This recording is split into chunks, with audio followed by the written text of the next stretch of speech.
What is good, guys? Welcome back to the channel. It's your boy King GDB, guys. Today we're going to be looking at Stoicism, the natural state that a man should be in. Also, we've been told, but where did it come from? Guys, we're about to break it all down. Watch this video.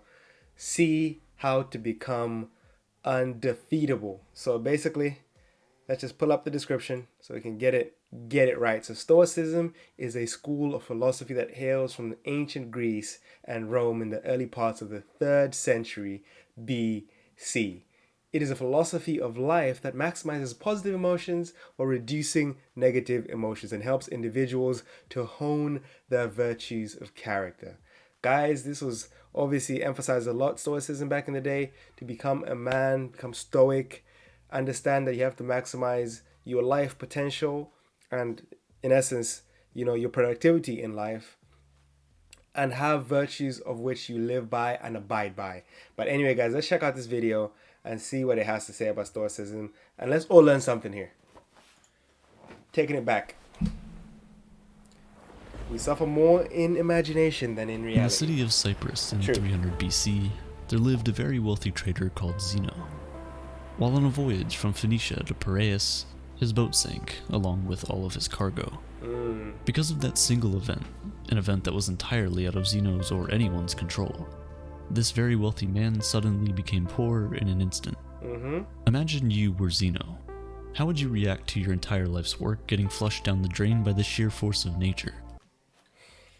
So quickly on that, as he just proceeded with the question, the only thing you can do is obviously cry about it and then swiftly recover and move forward, because there's nothing else you could do. The wealth is gone. You could try and salvage it if it's not too deep, but it's the ocean. It's deep. You finished.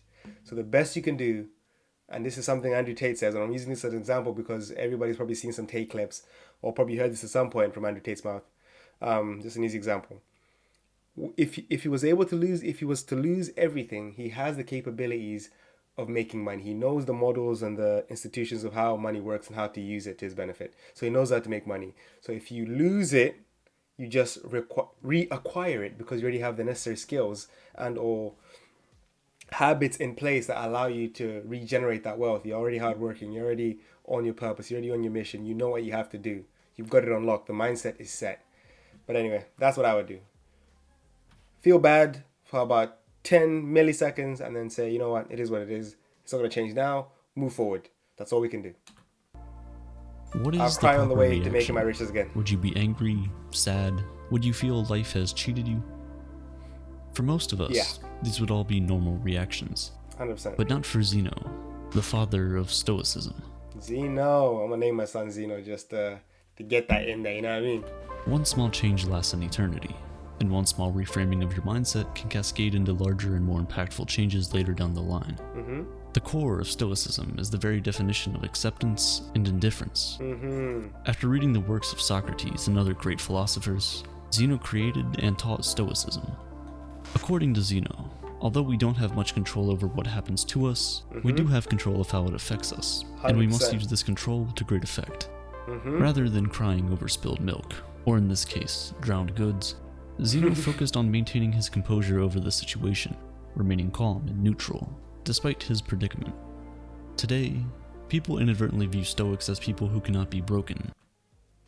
And that's facts, guys. Zeno was onto something. If you control your emotions, you don't become irrational, and you lead with the thinking brain first, you are likely to come out that situation in a better position.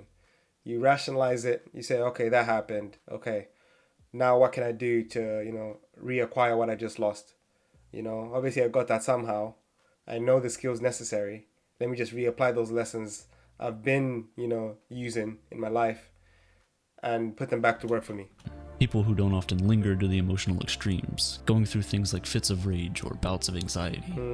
But the original idea behind Stoicism was much more than that. And that's the thing that is happening nowadays. People want everyone to become reactive. They want everyone to become reactive. You feel sad, cry. You feel, cry. But again, functioning societies, you need people who are able to rationalize before they become emotional. That is necessary for functioning societies. For us to sit here and think we can all be emotional and all cry and all it's not the way we should progress forward. That's why, ideally back in the day it was divided between men being more stoic and women, being more of nurturers, because that was optimal for survival. That if the family is in danger, the man does not panic too, because he needs to have a cool head and figure out, how am I going to solve the situation that is before us, the situation that's about to impact my family. Instead of crying and whining, put my head down and think, okay, this is how I'm going to overcome it, and then put that plan into action and achieve. Rather than just a way to describe people who are unemotional, Stoicism was a way to view, describe, and understand the world. It was a way of life, Facts. and that way of life has lasted for centuries. The OG red pill. Stoic philosophy can be applied to situations today the same way it was applied thousands of years ago, and its benefits are just as impactful. Stoicism allows us to process these negative emotions from negative experiences, and turn them into the thoughts that give us a unique perspective of the world. Motivation. Process everything as motivation, not hindrance. Let's skip this ad before it terrorizes our thoughts. The everything button. The everything button. Rah. I hate ads. I need to get that. Oh my god, another one. Oh, this guy trying to sell me some shit. I made $20,000 a month. Okay, bro. Cool story. Perspective is everything, and everyone in the world has different experiences and thus different perspectives on things. Since the Stoics gathered, discussed, and taught philosophy in a public place, their general philosophy was widely known. They believed that the Stoic principles could greatly benefit anyone and everyone, 100%. and so it didn't make sense for them to hide that knowledge behind the four walls of a school or of the palace courtyards. As a result, everyone from slave to emperor could learn and become a Stoic. And they did. Some of the world's most notable Stoics include Epictetus, which translates to acquired, as he was once owned as a slave, Seneca, who was a well-renowned statesman, and Marcus Aurelius, a Roman emperor and one of the most powerful men to have ever lived. Marcus Aurelius! The early Stoics practiced what they preached, avoiding all forms of segregation and leading the fight against inequality. They even invented the word cosmopolitan, which literally means... See? Eliminating inequality. Stoicism benefits everybody, even the feminists who wants equality. ...citizen of the world. When people hear that word now, we think of cities like New York, Toronto, Dubai, and London because of how diverse they are. This was the type of unity and togetherness that the Stoics preached. Even at a time when it wasn't popular, women were allowed to freely learn about Stoicism and become Stoics themselves. So why do so many people adopt Stoicism as a way of life? Here we go. In a world full of unexpected turns of events, our emotions can tend to get in the way of things. 100%. In reality, we don't really get sad because bad things happen to us. We get sad because unexpected bad things happen to us. Rain is a good thing. It helps to water our plants, provides water for livestock, and keeps the temperature cool and humid. But the truth is, when that dark cloud catches you outside without an umbrella, it's never a good experience. So why don't we start crying once it starts to rain? It's because although the situation is bad, we've learned to expect rain. It's something that is unavoidable. We can't 100%. control the weather. Although it sucks, the rain passes and the light returns. 100%. And this is one thing, again, using Andrew as an example because it's an easy example to use because everyone knows about him right now. Andrew stated again when his dad passed away. He obviously shed a tear and whatnot, but he kept working. And this is the thing. Most people are like, oh, that's so insensitive of you. Why didn't you go and attend your dad's funeral and do all this stuff? And he understood that, look, if I'm going to provide for this family that my dad left behind, I need to have my head on straight. My dad would be upset at me for derailing the course of this business to attend a funeral for a couple of weeks. You know what I mean? So he understood what he needed to do and he applied himself. He did it. Regardless of how he felt, if he wanted to go see, his dad and be there with his family, he decided, you know what? This would be the best possible move to make in this position. I'm making headway in the businesses I'm doing. So for me to leave now and halt the progress to attend a funeral would be unwise and ultimately detrimental to, progression. Because again, he talks about speed. You have to move fast when you're trying to do things. And if you derail yourself, you can lose all that momentum you've been building up. So again, Stoicism is just key if you want to become an effective individual. You don't have to take it to the lengths people like Andrew take it where you miss funerals and whatnot, but just the lessons applied and knowing that you have control over your emotions and you understand what you have to do and the greater picture, life and death is part of life, People die, you accept it, you feel the emotions, you move on. You know what I mean? You remember the people as you do, but you understand that things happen and it's part of life. And instead of taking the negativity from it, you filter it through a positive lens. Again, it's your mindset, your mental paradigm. If your mental paradigm is positive, when it rains, you think, wow, it's raining blessings. I'm about to get blessed tomorrow. I'm about to, the rain is, it's watering the plants, and it's a beautiful time to be alive. Just appreciating the little things. Stoicism teaches us that, in the same way, we should expect that everything bad that can happen will happen. Picture the worst outcome, and be content knowing it could happen. One of the Stoic exercises is known as... I'm sorry to pause so quickly again. And that's another thing. Like, if you're not close to death, or in a bad situation where you could lose everything, to fall into sadness and, these type of negative emotions, not even negative emotions, just emotions in general, but to fall into sadness or repressive emotions, less productive emotions, will inevitably lead you into a position where you don't want to be in the future. So you have to understand that anything could happen, and it might happen, and when it does, you think, I knew this was a possibility. Is voluntary discomfort, So you don't an feel exercise aimed at increasing feelings of gratitude. Sleep on the floor of your kitchen, taking cold showers when you normally take hot ones, eat nothing but potatoes for a few days, things like this. This exercise helps you to understand that no matter how hard it gets, you'll still survive and potentially thrive if your mindset is right. By being able to withstand these uncomfortable situations, we indirectly prepare our mental for future misfortunes. With the current state of the world where advertisements are constantly being shoved down our throats, resist the slave mind. We're made to believe that if we don't have the next best thing, look a certain way, or make a certain amount of money, that we will never be happy. This message is more important now than ever. Brilliant is the... Brilliant. Knowing much of anything. We grow up being taught things at home, in school, and by observing the world for ourselves. The thing is, a lot of times, all three of these sources of knowledge teach us in different ways. 100%. The question is, do we need to internalize all of this knowledge? If we do, we could unknowingly be setting unrealistic expectations for our lives, leaving us ultimately disappointed and unsatisfied in the end. That's no way to live.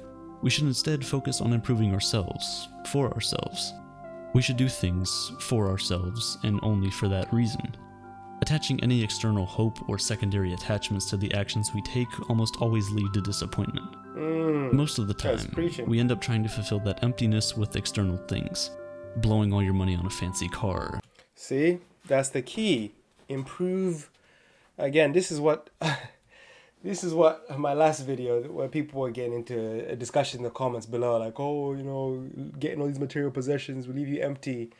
Yes, but if you want to improve as an individual because you want to just maximize your potential, not necessarily because you want to, have all these nice things or whatever, that's just a bonus. But if you want to maximize your potential and give yourself the opportunity to have the options available to you, should you choose to exercise them, you have to improve yourself. And it fell upon deaf ears that people are thinking having material possessions means your life is incomplete, or you have a spiritual void. But again, it depends on why you have those possessions. If you have those possessions because you want to fill a void, that's a problem. But if you have those possessions because you understand in yourself that you just want to be an optimized individual and you work hard just to become a better version of yourself, improved from the last model, learning new things and applying yourself correctly, and you buy one of these things here and there, you still have the mindset. You understand that this will not bring you joy or happiness. It's just, why not? It is an option. I have the option to buy it or not buy it if I don't want to. That's the key. Having the options. Gain the skills necessary to have the options to choose the life you want. A lot of people's lives are involuntary. You are subject to that life. And it's funny thing as well. People are saying this whole thing about this whole message going around that, like Andrew Tate and Sneeko, all these things that they're pushing out. It's MLM, pyramid schemes, these lessons. People don't even make money. 99% of people don't even make money. 99% of people who go to normal school don't even make money. So I don't know why we're surprised that people who join an online university like Hustlers University or learn from another person's course, that 99% of those won't make money.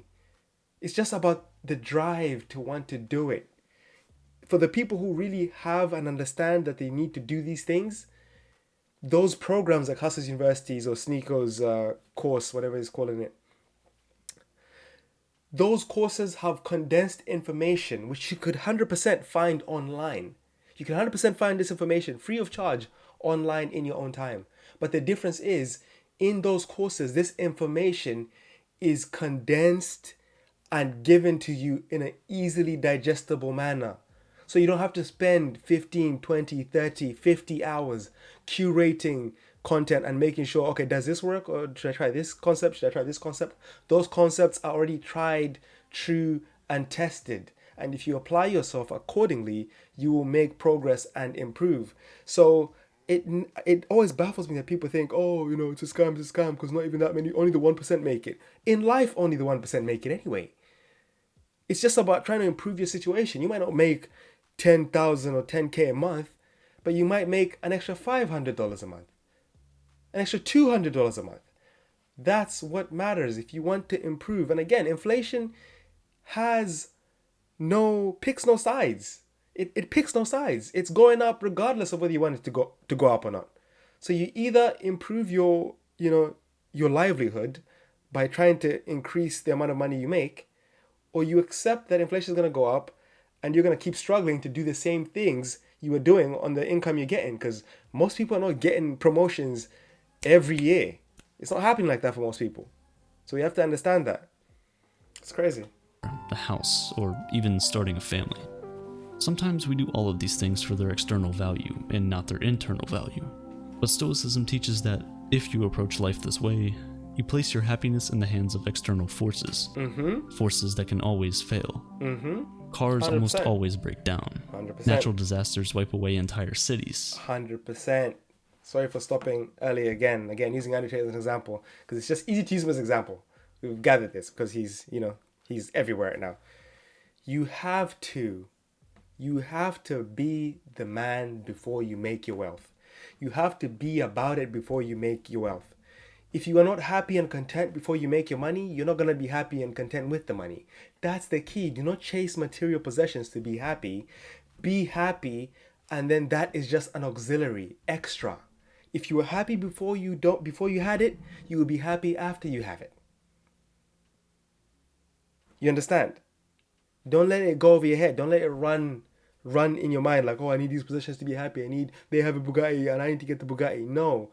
If you have the mindset and you're already content with the life you have, improving yourself is just something you want to do for yourself and become a better version of yourself. Going to the gym, eating right, applying yourself. And divorce rates climb higher and higher each year. We all innately understand this, but people on the internet, there's so much pushback on these things, these concepts. I don't understand why. But even the free things in life come at a cost. The cost of space, both physical and mental. 100%. As Seneca once wrote, learning to live with less will create space in your life for the things that truly matter to you. And that's, oh my God, this is so true. And this is the things people don't see about people like Andrew Tate and Sneeko and these other people, like Fresh and Fit as well. Like, these people have said on multiple, like, people who don't watch their shows are the ones who these guys are materialistic, But they have said countless times that most men do these things because, they attract women, this, that, and the other, they're playing the game, it's necessary, But they would be themselves content to live normal, decent lives, They will be content, but they just know there's more to life and more experiences to gain from life if you have these things. You can have more experiences, have more adventures, live a more fun life. If you're happy before the money, it amplifies you. Now you're even more happy with the money. If you apply yourself right and you do things correctly. Because that dichotomy of knowing that you were poor before and elevating yourself will add to it. The fact that people say money doesn't make you happy is BS. There is a level of truth to that. Money doesn't ultimately fulfill your life, but there is happiness in getting that next, achieving that next level. Achieving that next level. If you notice, it's the same concept if you apply it to relationships. You becoming better friends with someone, you gain more happiness because, we're close, you can be open with someone, you can share your feelings. You become more, happy with that situation because you're like, wow, we come so far, from the point where I thought you were a dickhead, and now look at us, laughing, enjoying ourselves, having a good time. It's the dichotomy. Instead, we must place our happiness on our intrinsic value as humans and on nothing we have or can physically acquire. 100%. We must choose to do our best to keep a cool head, regardless of what life throws at us. Because regardless of what it is we want, at the end of the day, we don't have any control over the majority of things that happen to us, but we do have all the control over how we react to those things. That is the dichotomy of control. Don't be reactive. The most important like principle society in Stoic wants philosophy. you to be today. Stoics teach that we must learn to separate what we control from what we cannot control. Yes. We need to determine our value not from things we can't control, but from the things we can. Yes. Striving towards goals is a good trait, but yes. breaking down when those things don't go your way is, in a Stoic's point of view, useless. 100%. They're plugging themselves here. Booyah. Guys, go subscribe to the channel. Don't forget to subscribe to the channel because they're providing us this great take. And I suggest, guys, if you really want to look into Stoicism and whatnot, obviously do more extra research on the side for yourself and really go in depth and see all the lessons you can take from it. But it's generally a good mentality to have because it would mean you would go through like life would be more enjoyable for you as an individual because you're not going to be so reactive. When things happen, you're going to be panicking like everyone else, running around like headless chickens. You're going to understand, this is what I have to do. These are the things I need to do to get what I need to get. And that's that. And understanding that you value yourself intrinsically because you are who you are as a person and becoming that person before you achieve any type of, monetary gain will lead to a more fulfilled life in the long run. So make sure you take care of the mental first before you achieve all this stuff.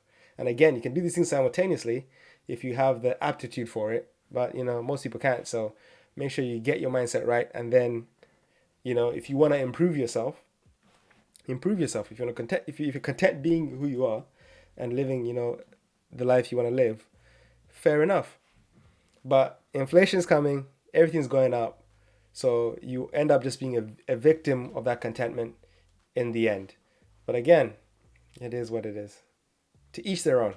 Making YouTube videos is, well, a lot easier than being a Roman emperor, but it can still prove to be challenging sometimes.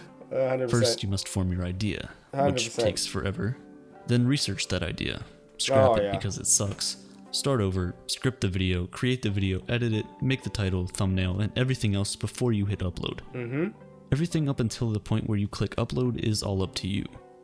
However, once you click that upload button, It's all the over. power shifts to the YouTube algorithm. Yep. Still, a lot of people judge the success of their YouTube channel or Instagram account based on how many views and subscribers or followers they have, metrics of which, for the most part, are beyond your control. Stoics teach that instead, you should judge the success of your work based on the amount of effort you put in, and not on the outcome of your external hopes. Knowing the fact that you challenged yourself and you pushed yourself should be enough for you to be content and happy. Knowing that you did something out of your comfort zone, not needing to, again, it's up to you again if you scream to the hills about what you've done, but not needing to, feel like you need to prove things to people. Again, is a good way to live life. Like this guy is just preaching, man. He's speaking. Has been working hard at their job for the Speaking past sense. 6 months. Stoicism is the way He now forward. feels he deserves a promotion, and so he walks up to his boss with his performance report. The boss says thanks, doesn't grant him the promotion, and he goes home thinking he must suck at his job. He doesn't consider that the boss might have simply woken up angry, someone else might have been better qualified at the time, or maybe the company was just losing money and couldn't afford it. He doesn't know the reason, but he's still upset. If he simply placed his value on the quality of the performance report he turned in, kept doing what he was doing to earn the promotion he wanted, he could have been much happier overall. With the right perspective, his goal wouldn't have been diminished, but just postponed. It's this 100%. reframing of your mindset that is crucial. A true 100%, and that's the key. Like, understanding and believing in your future and knowing you will get there, that is the key. Knowing that you will get there and just putting your head down and doing the work. And this is the key. This is why they always say, enjoy the journey, enjoy the process of doing things. Do not look towards the destination and the end goal as the thing to make you happy, because it won't. Because then you just have to look for the next thing. No, enjoy the process of doing things. And over a long enough period, you look back and say, wow, I've come a long way. And that's what matters. Stoic does not view their successes based on the financial gain of their ventures, but is comforted by the fact that they can live a comfortable life without all the things money can buy. 100%. Money is not the be-all, end-all. You can live an amazing life without money if you're content within yourself as a person, as many people do on this planet. But if you want to improve yourself, that's up to you, and increase your quality of life, then go for it. These are the four main virtues of Stoicism: wisdom, courage, temperance, and justice. Wisdom is being able to separate between what is internal and what is external, and the ability to choose our reaction to the things that happen to us. As Viktor Frankl said, between stimulus and response, there is a space, and that space is our power to choose our response. Courage. 2 words. Persist and resist. Resist the slave man. Temperance, or moderation, is what I just did there, doing more with less, saying more with fewer words. While Jeff Bezos and Elon Musk are fighting at the top of the Forbes list, Stoics believe that the limit of wealth should simply be having what is essential, and then having what is enough. Justice is the most important of all the virtues. It instructs that no one should do harm to another because we were all born for each other, to do good to one another, and not to ourselves. Nelson Mandela was one of the most famous African leaders in the world. While he was fighting against apartheid, he got sentenced to life imprisonment, where he stayed for 27 years before finally being released. When he was released from prison, he was elected president of South Africa, and thus, many people thought he was going to brutally punish all the people that had anything to do with apartheid or his imprisonment. But of course, he did not. Throughout his time in prison, Mandela read the works of Marcus Aurelius. And this is the thing people get, like same with whenever racism ended in, not racism ended, the segregation. What was I on there? It's a bit late here, so forgive me. When the whole segregation ended in America, the peaceful protests of Martin Luther King, like that there, understanding the goal but not bringing harm onto others to achieve that goal, that's key. And again, that's the ideal way to live your life if you want to. Again, it's a choice at the end of the day for people what they choose to do. But again, if you want to be obviously like an honorable person, a person of the people, you have to obviously do good by the people. And learned many of the core values of Stoicism, all of which he practiced throughout his life. Instead of calling for the heads of the wrongdoers, Nelson Mandela urged his people to instead seek the opposite, to relax and rebuild. He stressed that the past was now beyond their control, and that the only thing they could do was find a way to move forward and build a better nation. This is the way of the Stoic. Wise man. In modern-day medicine, Stoicism is at the core of procedures like rational emotive behavioral therapy and logotherapy. REBT helps patients to identify negative thought patterns that might be causing emotional and behavioral issues. It allows you to challenge the reasoning behind all these negative thoughts with logic, and when you realize that many of them are unfounded, you can then replace them with more productive and healthier beliefs. 100%. Logotherapy, on the other hand, is based on the Stoic principle that humans are driven by purpose. Even in the darkest of situations, we can fill our lives with meaning and happiness by simply finding out what that purpose is. As many of us know, though, this is easier said than done. Oh, 100%. 100%. It's a process, much like everything else. Trial and error. We have to rewire the way we think. Out with the old, in with the new. To fix our problems with happiness, we must practice self-worth. By redirecting our definition of value to the things that we can control, we can stop getting fixated on the things we cannot control. And overall, we can lead a much happier and more fulfilling life. Stoicism helps us steer through past and present storms into calmer and more peaceful waters. And if our ship sinks and we all drown, we can take peace in the fact that we lived a good life, albeit Ooh. not as long as we had hoped. But Because good remember, nonetheless. everything has an end. Cheese. Big up, big up. What need is there to weep over parts of life when the whole of it calls for tears? Seneca was a G, man. I hear with these bad man quotes. Whew, aperture. Dropping lessons. But guys, let me know what you thought about Stoicism, whether you have adopted this type of lifestyle, this type of ism in your life, whether this is part of your daily routine to try and become more stoic, as they say. Let me know down in the comments below what you think about it. And yeah, I honestly try to apply this as much as I can in my day-to-day life. Even again, when you're hearing people's opinions that obviously that don't share your opinion, it's fair enough. You know, you don't have to share my opinion. You don't have to have the same opinion. But as long as we all understand each other and respect each other, that is what matters. Let's make love, not Warcraft. I'll catch you guys on the next one. Peace.